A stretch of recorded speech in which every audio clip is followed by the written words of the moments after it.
ঠিক আছে, আমি আপনার কপাল দেখে বুঝতে পারছি যে আপনি হচ্ছে অর্থনৈতিক প্রচুর সংকটে আছেন। জি ভাই আমি আছি, কীভাবে বুঝলেন ভাইজান?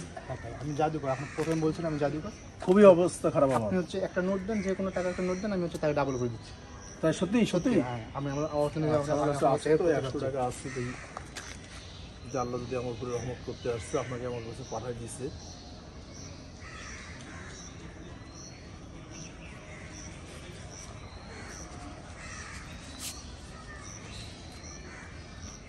সত্যি তো 100 টাকা ডবল 100 টাকা। আমার কাছে আরো নোট আছে, আপনি কি আমাকে করে দিতে পারবেন? যা আছে আপনি সবাই দেন, আমি সব কিছু ডাবল করে দিচ্ছি। সত্যি? সব কিছু ডাবল করে দেবো। আলহামদুলিল্লাহ আলহামদুলিল্লাহ।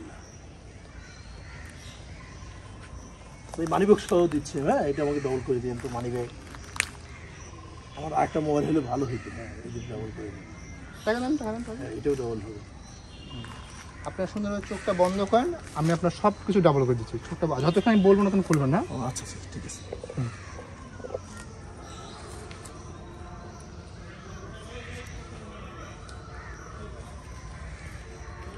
মেলাক্ষণ হয়ে গেল তো ভাই। ও ভাই চোখ খুলবো? ভাই চোখ খুললাম। আমার ভাই কই গেল? ভাই ভাই ভাই ভাই কই গেল?